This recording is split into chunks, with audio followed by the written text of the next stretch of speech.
Selamat siang, perkenalkan nama saya Veronita Nitalia.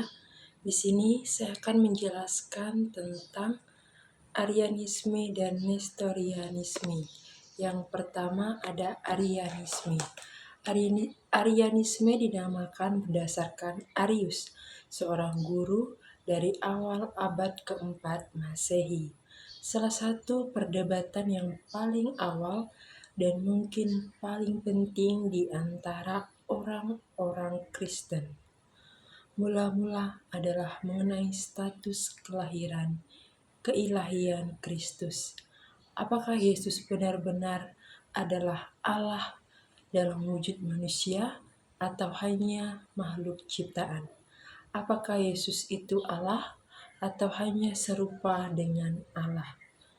Arius berpandangan bahwa Yesus diciptakan oleh Allah sebagai ciptaan pertama, bahwa Yesus adalah puncak kemuliaan dari semua ciptaan. Arianisme merupakan pandangan yang memahami Yesus sebagai makhluk ciptaan yang memiliki atribut ilahi, namun bukan Allah itu sendiri.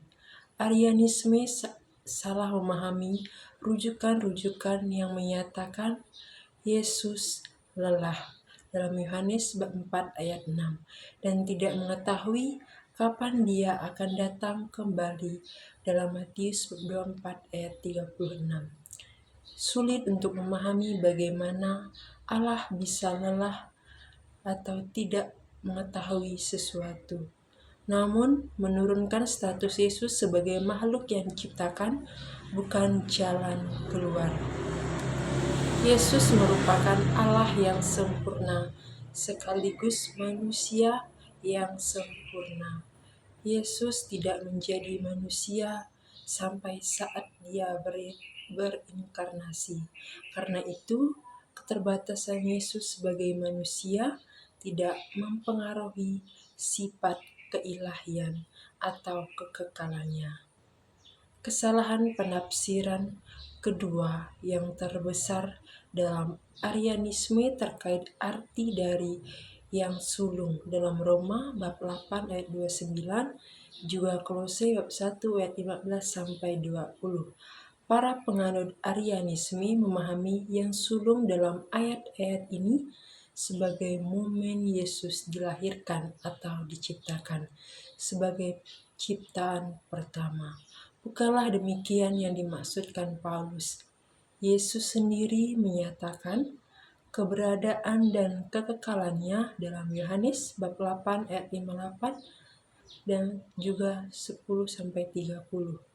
Yohanes bab 1 ayat 1 sampai 2 menyatakan bahwa Yesus pada mulanya bersama dengan Allah.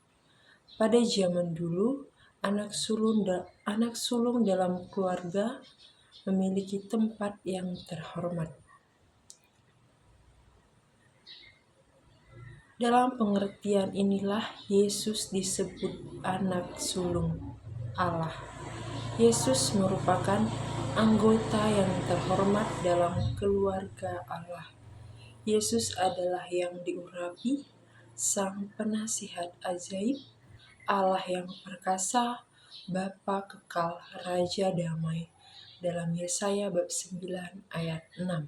Setelah perdebatan selama kurang lebih 1 abad di berbagai dewan gereja, mula-mula gereja Kristen akhirnya secara resmi menyatakan Arianisme sebagai doktrin sesat.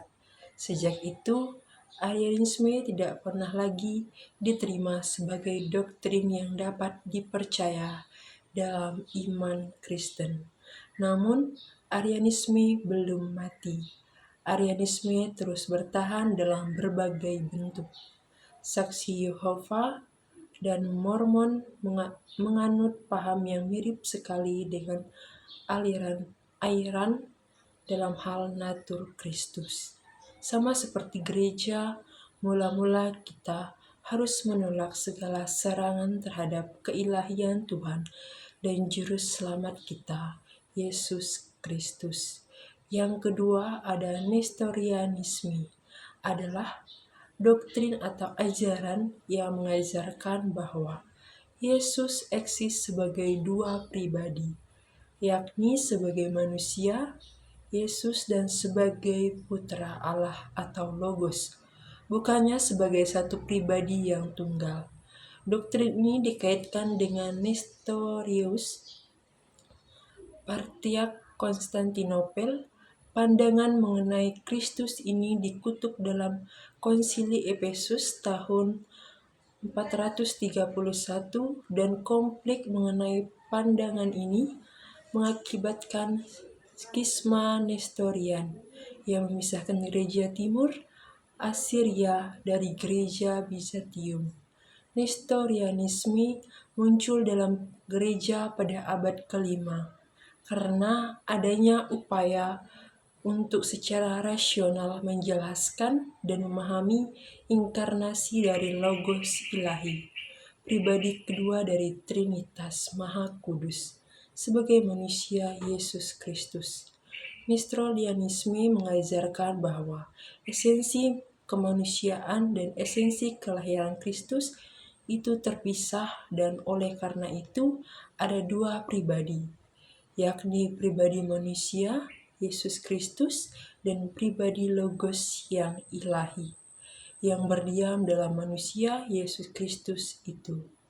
Sebagai konsekuensinya, kaum Nestorian menolak adanya istilah-istilah seperti Allah menderita atau Allah telah disalibkan, karena kemanusiaan Yesus Kristus yang menderita itu terpisah dari keilahiannya. Demikian pula mereka menolak istilah Theotokos yang melahirkan Allah atau Bunda Allah sebagai gelar Maria. Sebaliknya, mereka mengajukan gelar Christotokos yang melahirkan Kristus atau Bunda Kristus. Karena dalam pandangan mereka, Maria hanya melahirkan pribadi manusia Yesus, bukan pribadi ilahinya. Cukup sekian penyampaian materi kali ini. Saya ucapkan terima kasih.